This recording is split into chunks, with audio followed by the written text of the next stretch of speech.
Good morning, good morning, good morning.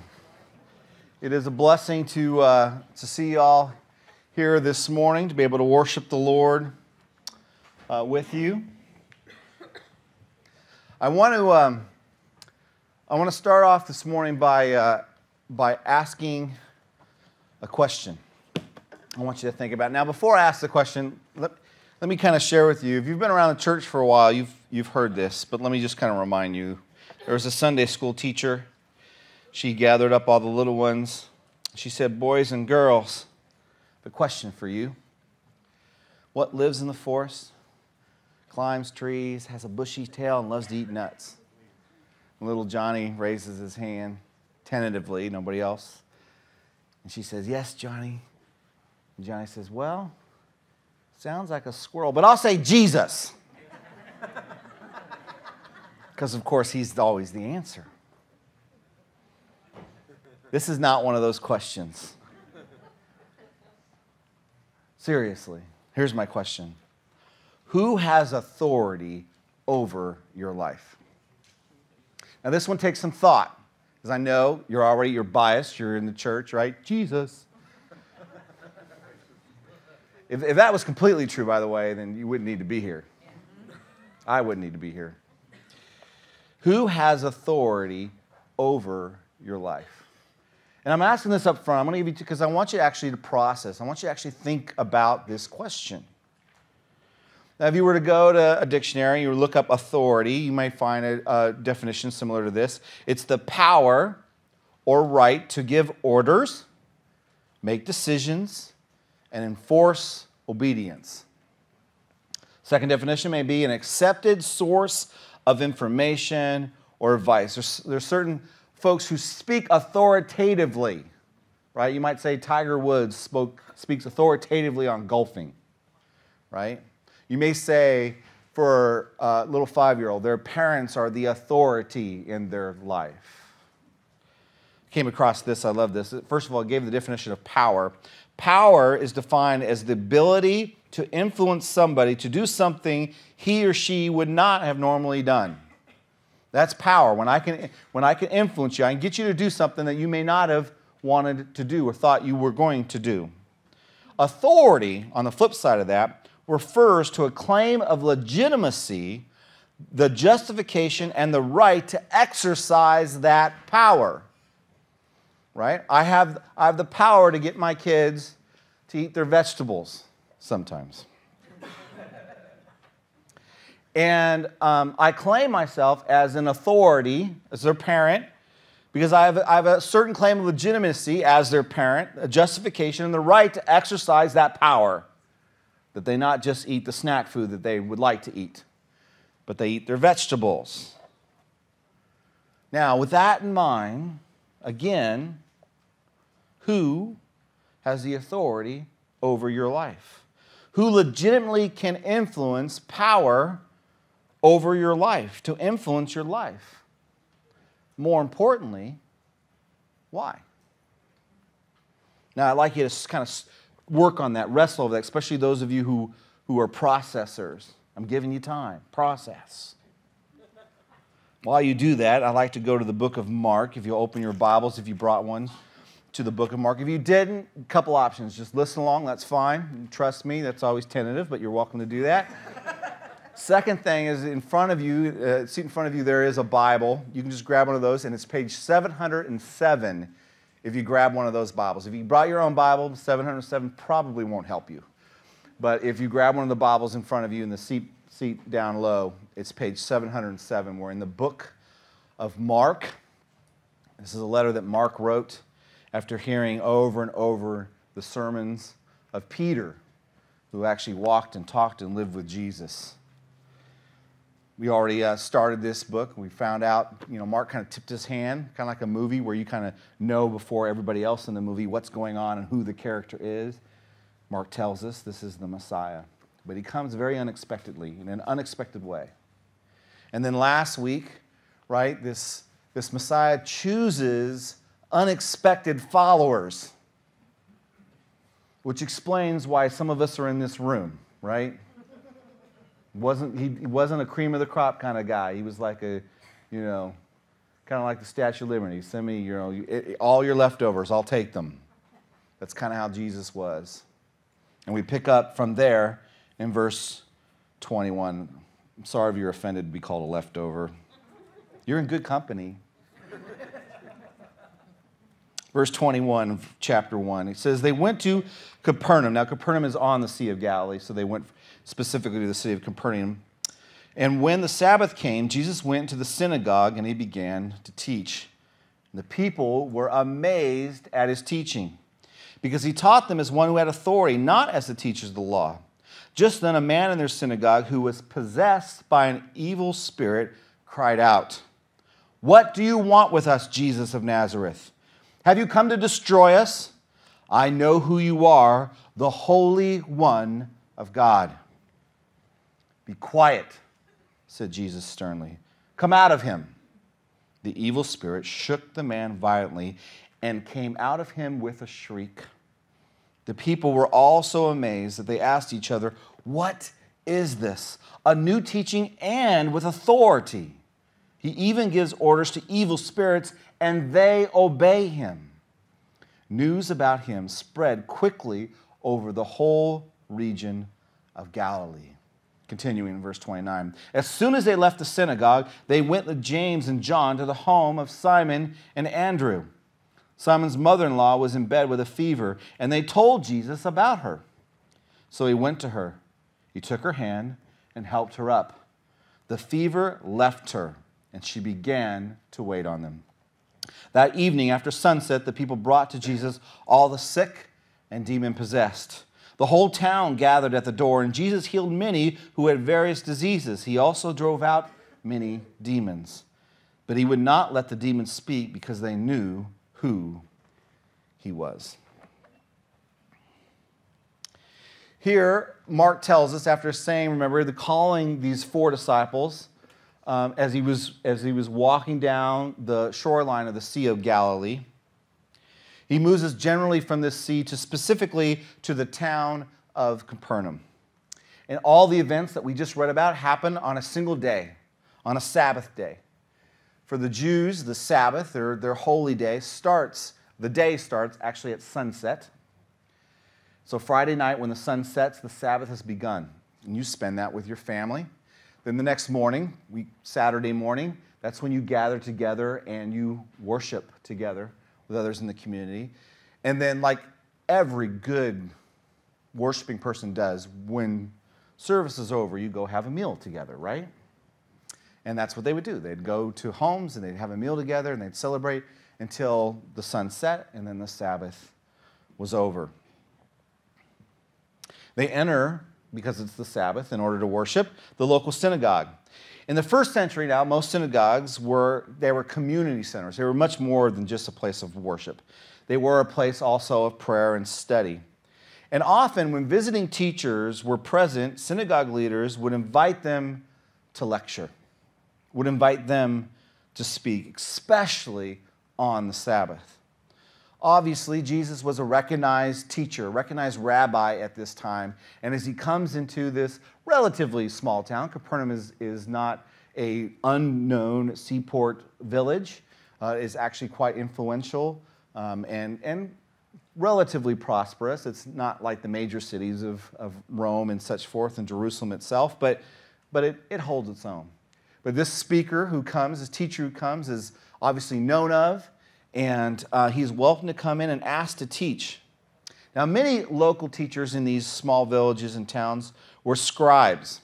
Scribes interpreted legal documents for their village. Some of them taught children. They were not, however, rabbis. Though they were learned people and they were teachers of Jewish tradition, they taught chiefly the sentiments of the rabbis and the traditions which had been delivered. They were, if you would, kind of the middlemen, where the great rabbis, the ones who had ascended to that place, would teach, and then the scribes would kind of pass that on to the people in the local arenas. However, the people realized right away that when Jesus began teaching, he was different. Not only was he different from the scribes, he was different than the normal, even rabbi teachers that they had heard. He did not teach as someone who was just passing along a well-worn interpretation or thought. He taught as if he knew the author of the scriptures and was present at their writing. Think of this. It's like you go into a history class and they tell you about the history of a battle. Or they tell you the history of an election, let's say. That's a much different experience than running into a soldier that was at the battle. Running into somebody that was there at the election and the excitement and all the things that went on. It's a much, much different story. And the person speaking isn't speaking about something that they learned in a book that was passed down to them, that they studied really hard maybe for, that they might be considered an expert in. It's a much different experience than, I was there. This is how it happened. And we kind of get from this context, that's in essence kind of how Jesus is teaching. And the interesting thing about the book of Mark is it often tells us the emotional responses of the disciples, of the people, and sometimes even Jesus himself, because this is a personal account of Peter. And his word here is that they were amazed. It was just like, this is something different. Not just a new teaching, but just the way he's teaching. It's as if he was there at the writing of the Hebrew Scriptures, which we also call the Old Testament. Before that statement, though, can even sink in, the fact that he taught them as one who had authority, we get an example of the authority of Jesus. One of the enemy's minions has taken up residency in one of the poor souls who is present at the Sabbath worship. Now, I understand this situation is foreign to the modern Western mind. It is not part of our vocabulary. Demons are things they put in fantasy movies. But it's real. Now, if you're visiting here, you go ahead and be skeptical. You have absolute permission to be skeptical. I can tell you the people on your right and left probably would be just as skeptical as you years ago. And it's all right. But I'm not telling you about something that I read in theology or heard about in a book. I'm telling you it's about something that I've personally experienced. I've personally been to Haiti. And in Haiti, the central religion is voodoo. And I'm not talking about, the voodoo voodoo shop down in New Orleans and the movies. And I'm not talking about that kind of voodoo. I'm talking about the real voodoo. I'm talking about witch doctors whose whole premise is to come together and to get themselves in the right frame of mind where they actually invite the demons to mount them like a rider would a horse and to control them. The whole thing is to appease the evil spirits. And I have seen people who are not in control of themselves, who in one way seem normal, but at times you just can tell there's something missing, there's something going on, there's something not there behind the eyes, at least what you expect. And I've heard testimonies of not one, just one Christian guy who's out trying to raise money or whatever. I've heard testimonies of several witch doctors who spoke of their encounters with these demons and the invitation that they made to them and how they would use people. I saw this personally in China when I was visiting there. I've heard, now I'm talking about what I've heard of stories, some of stories in India. And I'm here to tell you I've had experiences in the United States of America. It's not as common though. And one of the reasons is because the enemy, when we use the word, I've told you this before, the word devil, literally the word is translated adversary. It doesn't say devil. That's just our interpretation of the word. It means adversary. Our adversary is smart, but he's also kind of a chicken. They pick on the wounded. They pick on the uneducated. They pick on the poor. They pick on folks who are willing to say, I'll give whatever I have to up just to get a sense, a little bit of power. But the enemy always has an underbelly to that. And here is the situation of a gentleman who's firsthand experiencing that. Now, we're not given any information about this poor soul, but he isn't really the focus of the tale. Though everyone else is trying to figure out the identity of this new teacher, there is one among them who knows who Jesus is and knows what he is all about. It's this unclean spirit. It's this evil spirit. It's this demon. Now, I want to quickly say that when we try to put the enemy in a box as either an old wives' tale or a cartoon character with horns and a tail, there's nothing in the Bible that says anything about that. We show our naivety. Here's a real live situation. And this enemy, if you would, who was present in heaven at one point, before he and a third of the other angels was cast down. And when the Holy One of God walks in, he recognizes him. He recognizes him as the Holy One of God. And then he's got a question on his mind, because he understands the power and authority of the one who's entered the room. And though Jesus seems to be just talking to the crowds, all this evil spirit can think about is, Jesus, why are you here? Because at some point he just cries out, why are you here? And then notice the next sentence, have you come to destroy us? Why does he ask that question? Because he knows Jesus has the power and the authority to destroy them. He knows that from the beginning of time when they were cast out, God said a day would come when they in fact would lose their freedom, be bound up, and pay the price for rebelling against God. And now the Holy One who's supposed to institute when this happened is shown up. Is this the time? Are you going to destroy us? He instantly recognizes Jesus' authority. Because Jesus had the authority over the unclean spirit. And he knew that Jesus was the Holy One of God. And he was afraid that Jesus was going to exercise that authority. Immediately, Jesus tells the evil spirit to be quiet and to come out of the man. And there are visible signs that happened. There's a great shaking and a shriek.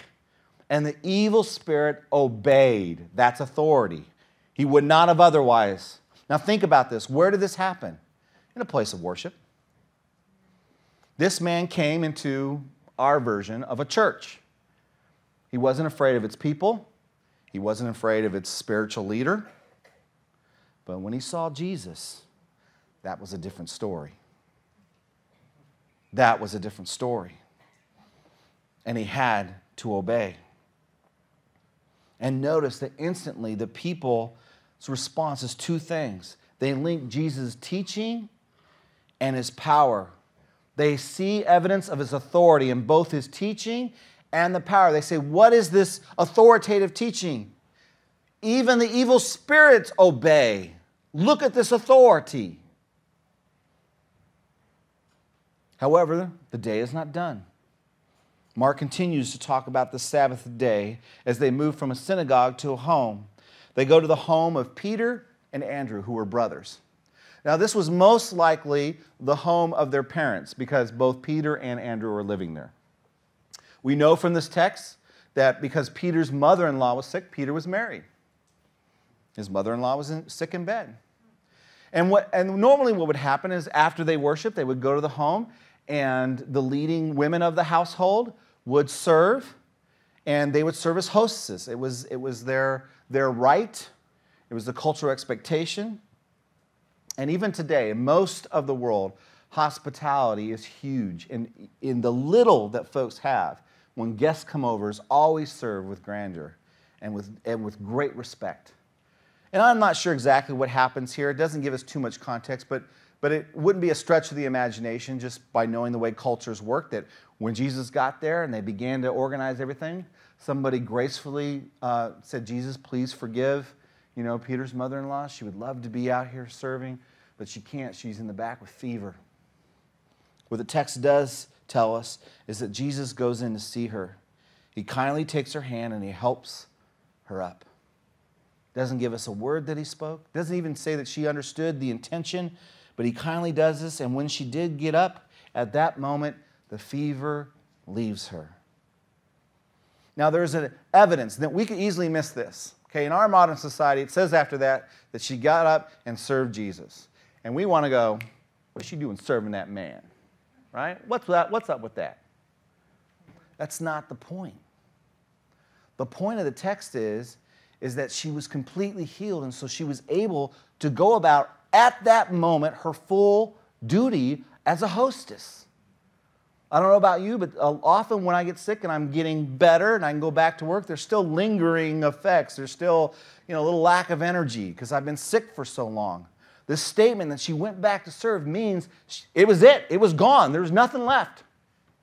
She was completely well.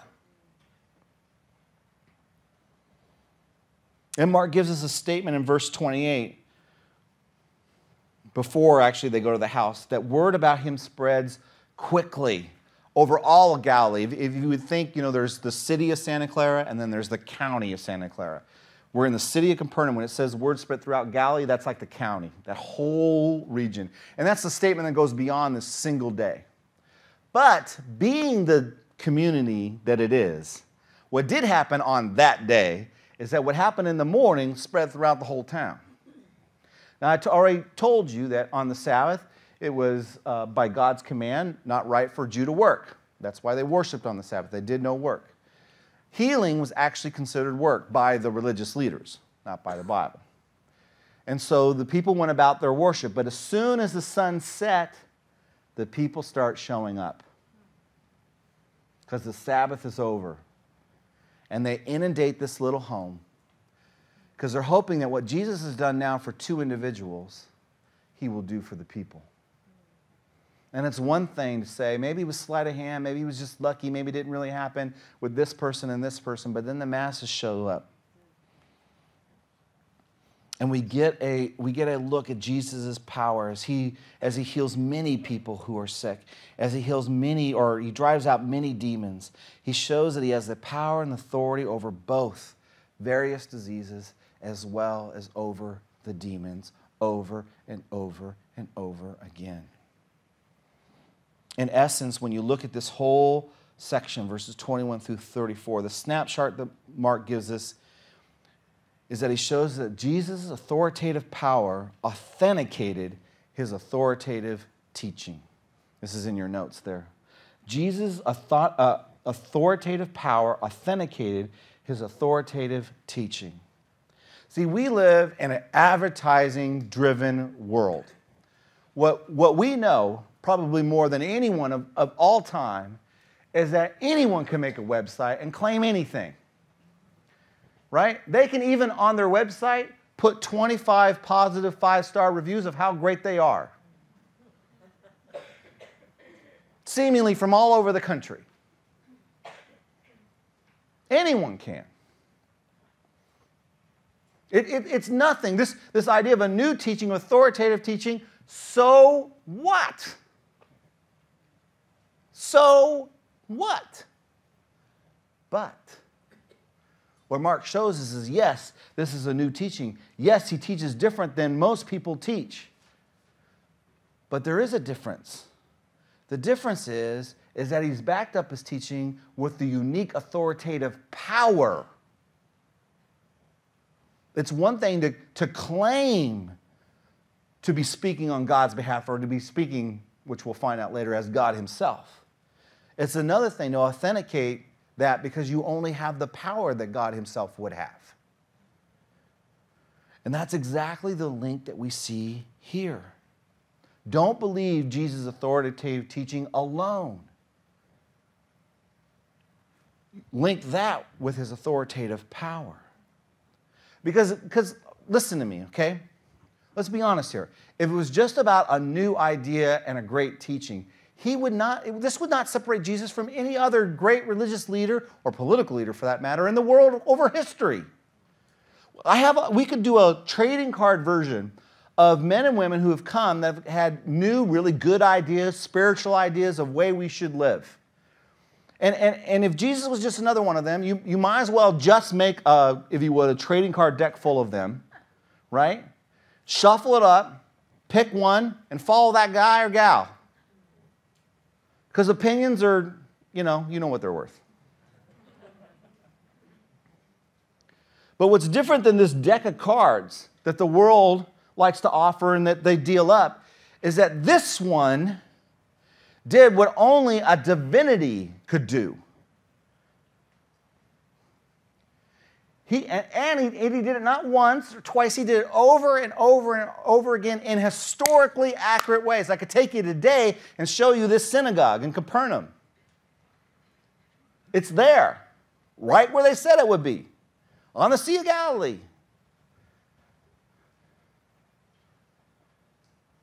We could look at the evidence of when Jesus rose from the dead and look at all the people who said that he rose from the dead, and when they said it and go, wait a second, if they didn't really believe that he rose from the dead, they wouldn't have gone to the lions claiming that they saw him.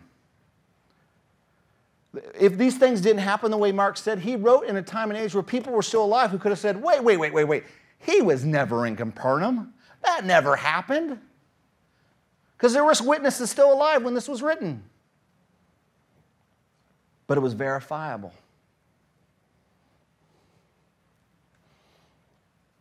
And we started this time, right? I asked you the question, who has authority over your life? Who has authority over your life? In light of this passage, I would ask the second question here. What legitimizes the authority in your life? Whoever that is that you're following, what legitimizes their influence, their power, your decision to follow what they're teaching, what they're espousing? Let's just think. I'm not asking you to take this on faith. I'm asking you to just think about this. What legitimizes their authority? Often it's if the person's successful. It gives them the right to guide your life, or at least an area of your life, right? If you want to learn about golf, I would say Tiger Woods is authoritative. You want to learn about basketball, Kobe Bryant, Kevin Durant, yes. I mean, there's a certain logic to that. Now, whether or not the fact that you won the Super Bowl gives you the right to tell everybody what kind of insurance that they should buy, that's another question. But make no mistake, we laugh, but they wouldn't spend millions of dollars on these guys and gals to sell these things if they didn't understand that we linked the two. I mean, there's a reason that big businessmen and big athletes and whatnot make so much more money selling stuff, because we buy it. We buy it. We actually believe that because someone came up with a great idea and they happen to hit the market at the right time in the right place, that they must know all business that can make every business succeed. We believe that because Jennifer Hudson was a star and she was a little bit bigger when that happened and now she's thin and she says that Weight Watchers did it for her, we believe she's authoritative on losing weight. And we know, I don't know in Jennifer's case, but we know a lot of times that the people who sell us that also had personal trainers, dietitians, things that none of us have access to. Sometimes the person is in a position of power that gives them the right to guide your life, like government, or your boss, or your pastor. Yes, we'll pick on me. Now, some of this will depend on your age, right? If you're older, you'll tend more to trust and give authority to those who traditionally have authority. If you're younger, you're more likely to distrust authority. I get it. But for many of us, that's how it works. It's just this person, by just the rank and file of the position they hold, have authority. And by the way, I'm not saying throw all this out, you guys, because the Bible is clear that as followers of Jesus, we're to obey the authorities, the government in our life. I'm just asking the question, what legitimizes the authority? Here's another one. If the person is charismatic and makes you feel motivated, makes you want to change your life, well, that gives them the right. Not 1 year, not 2, not 3, but over a decade, year after year after year, one of the most influential people in all of America is Oprah Winfrey. For many people, she is the authority. If she says a book is good, the next week it is a national bestseller. If she says a diet will work, the next week everyone's on the diet. Not everyone, obviously, but a lot of people are on the diet. Why? I mean, some people don't remember or never experienced, or they don't remember the first 3 years of the Oprah Winfrey Show when it was really not much better than Jerry Springer. Okay? I mean, I don't know if you can YouTube it or Netflix it, but trust me, it was not great TV. But her fame grew, her pocketbook grew, and lo and behold, she became more and more charismatic, more and more spiritual, and now she is a great authority in American life. But why? Really, does she really have life more figured out than everybody else? Is she really an authority? Are our national, or including this pastor speaking before you, do we really deserve more authority? Do guys like Joel Osteen with a great smile and a positive attitude that can draw a huge crowd, is he really more authoritative than the pastor who's only got 20 people that are showing up and teaching them? Really? I mean, yeah, we know he can draw a crowd. We know he can sell a good book. He definitely has the best smile of any teacher I've ever seen. But does that legitimize his authority? Now, I'm not picking on Joel necessarily. I'm just using him as an example of, got to be wary of charismatic teaching, including the guy standing on the stage. Here's one you probably are going to wish that you'd stayed home for. Perhaps, maybe, the major authority in life is you. My experience with myself is that I have an authority shelf. And depending on what it is I like and I want out of life, I put certain people up on my authority shelf. Right? If I happen to believe a certain political persuasion, I'll put that person up on my authority shelf. If my authority on manhood is John Wayne. He's definitely on my mantle. Okay? I love Westerns, and I grew up, you know, doing country music, and because my dad owned a country radio station, John Wayne's on my authority shelf. I grew up in a very politically minded home, so Ronald Reagan is on my authority shelf. I'm not saying these are good or bad. I'm just telling you, being honest with you, who's on my authority shelf.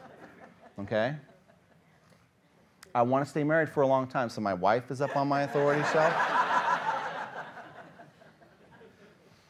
But the truth is that when you look at my authority shelf, the grid that they make it up there on is that somehow I feel that their authority benefits my life. And ultimately, they're not really authority. Ultimately, they're the people on the shelf that agree with my authority of myself. Now, I come by that honestly. A, I'm human. B, I live in America.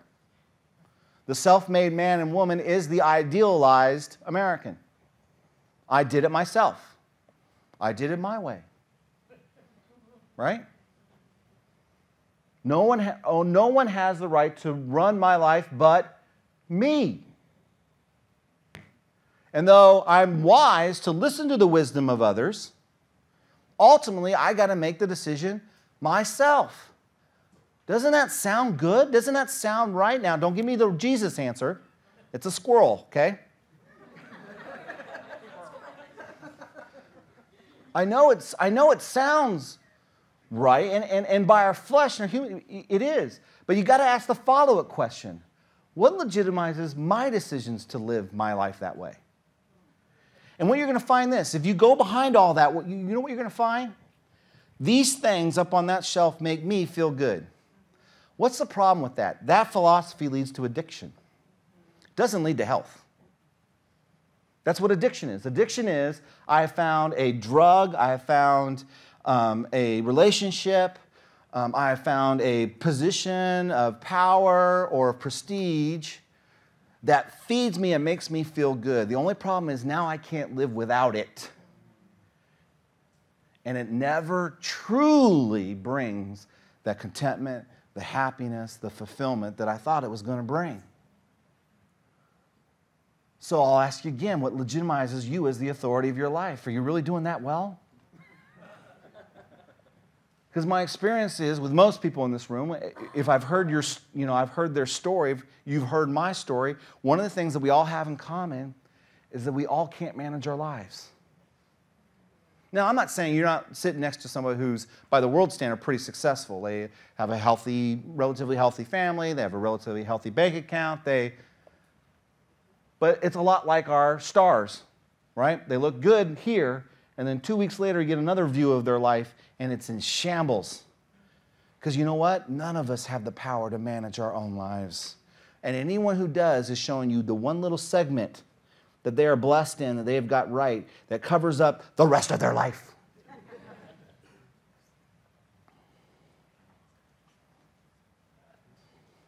That is why, brothers and sisters, that the passage that we read before this, where he invited them to follow me, has to be linked with his authority. Follow me and authority are linked. See, part of the decision of following Jesus is who's going to be the authority in your life.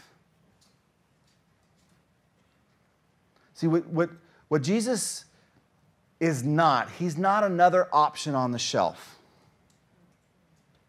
He is not another option on the shelf. And by the way, many of us, including pastors who lead their people in order to draw a crowd, do that. Right? Your finances are broken, your marriage is broken, I got a solution for you, Jesus. Just try my Jesus and he'll make it all right for you. And you're like, that sounds good. Who wouldn't want to lose weight? Who wouldn't want to have a healthy family? I'll put Jesus up on the shelf there among my other options. And by the way, as long as he works for me, I'm good. But then when he starts asking me to do other stuff, either A, he must not have said that. That preacher's just being old-fashioned. Or B, I tune him out. Find another church that'll teach me what I want to hear. But if we're intellectually honest, that's not how it should work. When Jesus says, follow me, he's saying this. He's saying, follow me because I am the I am. I am your maker, right? Through Jesus, all things were made.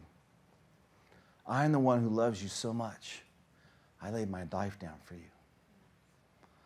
I am the one who shows you that I should have authority in your life by my power. Not only my power that you read about in terms of healing the sick and making the blind see and casting out demons, but I still make people clean and sober. I still give meaning to the lives of men and women who have everything and yet feel like they have nothing. I still heal. I still do miracles. But ultimately, I don't do those just for your happiness.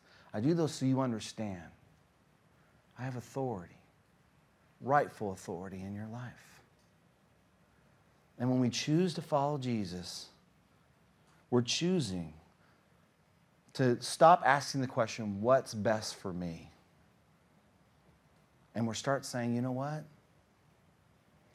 I'm going to give influence where influence is deserved. I'm going to give authority to where authority is earned and rightly should flow from. To the one who designed me in the first place, the one who left the throne of heaven itself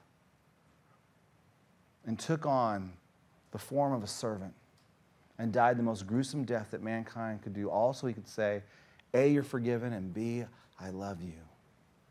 And here's the good deal. Here's the good news. I mean, that's all good news, but here's, for me, the even better news.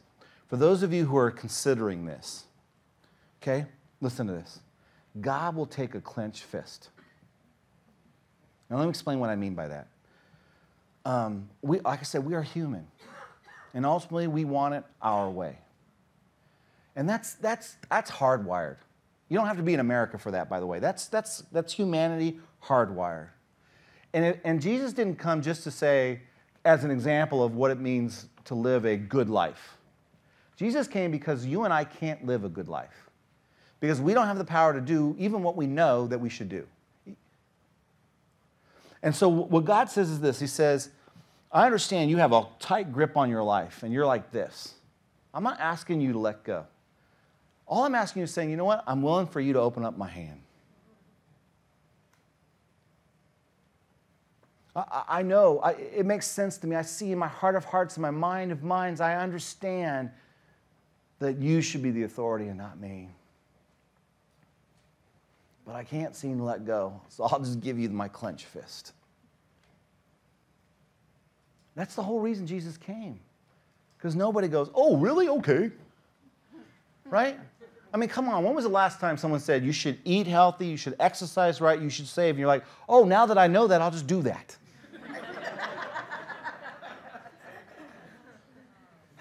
I mean, that would really be the end of multi-million-dollar businesses. Because life doesn't work that way. We need a power greater than ourselves to say, I know I need to, but I can't. And I'm willing to admit I'm powerless and let you do in me what I could not do myself. Because you are the authority. You are the great power. As shown through your Son, that you can do for me, in me, what I cannot do myself. But he won't just take the hand. You've got to offer it, even a closed one. And I can tell you, as a fellow fist clencher, and I mean that, I'm a fellow fist clencher. Now, by God's grace, a couple of them are open. But I have a few really still tightly held. That God, who could heal the sick, whom the demons had to obey, has no problem with the authority in your life to transform you. May not happen overnight. Often he doesn't. But it does happen. And my invitation would be to, A, to make that decision in the first place, and B, if you're a sophisticated Christian, you've been around the church long enough, let's just be honest. Okay? Many of us have begun to just put Jesus, maybe give him a little bit extra room on the shelf, but he's still on the shelf with all the other things. The shelf needs to be obliterated. And more we need to let Jesus be the one on the throne, in the driver's seat, in the whatever, visual picture helps you of your life, of my life, of our church. Amen? Let me pray for us. Lord, we're going to sing of your amazing grace. The fact, dear God, that we still can come to you with clenched fists. Say, you know what, I get it, I understand it, I see it. You should have control, but doggone it, I don't want you to have control. And yet you still loved us. And when we were still in that state of rebellion, that is the moment that you sent Jesus to not only show us what an unclenched hand looks like, but to show us what love truly is. You laid your own very life down for us.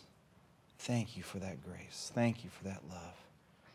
And I pray, dear Lord, that as each person is able, as each person prays this in their heart, you will take our little step of faith this morning and begin to do your special work in and through us. That you may clear our minds of all the voices that say what we should or could or ought to do. All the tapes, good and bad, that run in the back of our heads. And we may begin to hear your voice more clearly. And we may begin to release little by little, by the power of your Spirit in us, dear Lord, ourselves to you. And we may experience true transformation and the power and the love of our Lord, of our Savior, our Master, Jesus Christ. It's in his name that I pray. Amen.